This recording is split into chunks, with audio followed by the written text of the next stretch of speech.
Hello दोस्तों, नमस्कार। आपका बहुत बहुत स्वागत है आपके अपने YouTube channel victorious coaching classes में।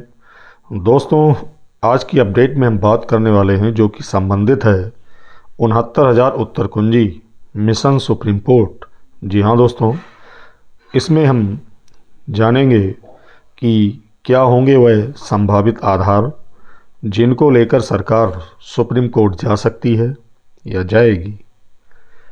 वैसे तो दोस्तों देखा जाए तो आपका ग्राउंड बहुत ही मजबूत है, लेकिन फिर भी हम इसमें जानने की कोशिश करेंगे कि आखिर वह कौन से पॉइंट्स हैं जिनको सरकार वहाँ पेश करेगी। तो बने रहिए वीडियो में अंत तक यदि आपको जानना है, और यदि आप चैनल पर फर्स्ट टाइम विजिट कर रहे हों तो चैनल को सब्सक्राइब कर लें, जिससे आपको इसी तरह की अपडेट बिना रुकावट मिलती रहे। और वीडियो को लाइक कर दीजिए। आइए शुरू करें। तो जैसा कि आप जानते हैं कि 69,000 सहायक अध्यापक भर्ती के एक गलत प्रश्न का विवाद सुप्रीम कोर्ट पहुंच गया है, और 6 फरवरी 2019 को आयोजित परीक्षा में एक परिभाषा वाले प्रश्न के चारों विकल्प गलत थे। पहले पूरा मैटर जान लेते हैं। तो उस प्रश्न को लेकर एक नंबर से फेल होने वाले अभ्यर्थियों ने हाईकोर्ट में याचिकाएं दायर कर दी थी, और उसी क्रम में हाईकोर्ट ने 25 अगस्त 2021 को ऐसे अभ्यर्थियों को पास करने और सभी अहर्ताएँ पूरी करने पर नियुक्ति देने के आदेश दिए थे जो मात्र एक नंबर से फेल थे। और इस आदेश का अनुपालन न होने पर कुछ अभ्यर्थियों ने हाईकोर्ट में अवमानना याचिकाएं दायर कर दी थी। उसी क्रम में हाईकोर्ट ने अवमानना मामले में परीक्षा नियामक प्राधिकारी सचिव अनिल भूषण चतुर्वेदी को नोटिस जारी करते हुए उन्हें 25 मई को उपस्थित होकर स्पष्टीकरण देने के लिए तलब कर लिया। वहीं दूसरी ओर शासन के अनुसचिव धर्मेंद्र मिश्र ने इस मामले में 2 मार्च को सचिव परीक्षा नियामक को सुप्रीम कोर्ट में विशेष अनुमति याचिका दायर करने की अनुमति दे दी है। यानी मामला सुप्रीम कोर्ट पहुंच गया।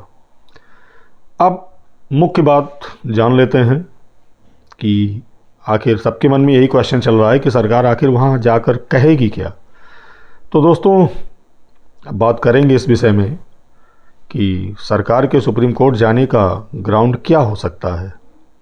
तो जहाँ तक मेरा मानना है, इसे यानी इनको हम कुछ पॉइंट के आधार पर समझेंगे जिन्हें आधार बनाकर वो जा सकती है। तो सबसे पहले हम बात करेंगे रणविजय आर्डर के संबंध में। जी हाँ, इस आर्डर के आधार पर जिसमें स्पष्ट रूप से कहा गया है कि यदि किसी प्रश्न के 2 विकल्प गलत अर्थात संदेहास्पद हैं तो उसका लाभ परीक्षा संस्था को दिया जाएगा, और यदि चारों विकल्प गलत हैं तो कोर्ट को अपने विवेकानुसार निर्णय अर्थात नंबर बढ़ाने का अधिकार होगा। तो यहीं पर सरकार कह सकती है कि नंबर बढ़ाने का अधिकार कोर्ट को नहीं है। अब होगा क्या, तो आपको बता दें तो यहाँ पर भी वो फंसेंगे, क्योंकि टेट मामले में कई बार कोर्ट से ही नंबर बढ़े हैं। और इसके अतिरिक्त अगर बात करें तो हमारे अधिवक्ता या जो न्यायालय है के माध्यम से उनसे ये भी पूछ सकते हैं कि जब अभिषेक श्रीवास्तव की याचिका सुप्रीम कोर्ट में लगी थी तब आपने अभ्यर्थियों को मिले इस एक नंबर का विरोध क्यों नहीं किया जो कि आप अवमानना की बात कर रहे हो। दूसरा ये हो सकता है कि सरकार को कम से कम, अगर सरकार के मन में ये चल रहा हो कि उसको नौकरी देना तो है लेकिन कम से कम लोगों को नियुक्ति देनी पड़े, इसलिए वो ये भी कह सकती है कि कोर्ट से कि इस प्रश्न पर जिन लोगों ने आपत्ति की है केवल उन्हीं को नंबर मिलने का अधिकार है। तो दोस्तों, वो यहाँ पर भी फंसेंगे। क्यों फंसेंगे जान लेते हैं। क्योंकि उन्होंने पहले ही बिना आपत्ति के हिंदी के 3 प्रश्नों पर सभी को नंबर प्रदान किया हुआ है, जिसके कारण बहुत से अयोग्य योग्य होकर नौकरी कर रहे हैं और लगातार सैलरी भी उठा रहे हैं। और तीसरा और अंतिम पॉइंट क्या हो सकता है, तो आपको बता दूं कि इसमें सरकार प्रश्न को ही सही ठहराने का असफल प्रयास कर सकती है। तो मित्रों, वो तो अब असंभव है। क्यों असंभव है?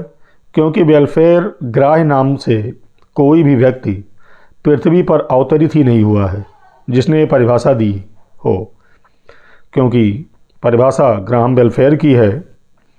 और इसके पीछे क्या तर्क देंगे या दे सकते हैं, कमेंट करके हमें अवश्य बताएं यदि आपके मन में कुछ चल रहा है।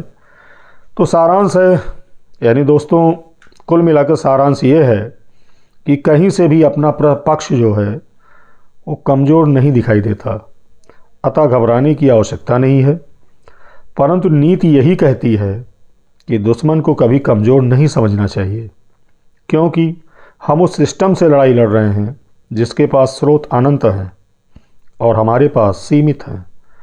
और इस नाजुक मोड़ पर एक भूल भी सारा काम बिगाड़ सकती है, ये आप समझते ही होंगे। कहने का मतलब यह है कि इतनी दूर चले आने के बाद दोबारा लौटने पर और उतनी ही दूर लौटने पर सिवाय कष्ट के कुछ नहीं मिलने वाला। तो साथियों, अंत में यही कहना है कि न्यायिक प्रक्रिया में लड़ाई लड़ने के लिए वित्तीय संसाधनों की आवश्यकता होती है, जिसे आप सभी जानते हैं, जिसकी अब आप जिस भी टीम से जुड़े हों उस टीम को इसकी नितांत आवश्यकता है, और शेष आप खुद ही समझदार हैं। कहने का मतलब यह है कि अब जो क्लाइमेक्स सिचुएशन है वही आपके और हमारे भविष्य का निर्धारण कर सकती है। तो इस पर आपको पीछे नहीं हटना है, क्योंकि ये जीवन आपके जीवन से जुड़ा प्रश्न तो है ही, साथ ही साथ एक प्रकार से अब ये मान सम्मान का भी विषय बन चुका है। तो आज के वीडियो में दोस्तों ऐसे इतना ही। वीडियो आपको कैसा लगा कमेंट करके हमें अवश्य बताएं, और यदि आप के मन में इस पोस्ट से संबंधित कोई प्रश्न है तो आप कमेंट बॉक्स में कमेंट करके अवश्य पूछ सकते हैं। और यदि आप चैनल पर फर्स्ट टाइम विजिट कर रहे हों और चाहते हों कि आगे भी इसी तरह की अपडेट आपको मिलती रहे तो चैनल को सब्सक्राइब कर सकते हैं। धन्यवाद।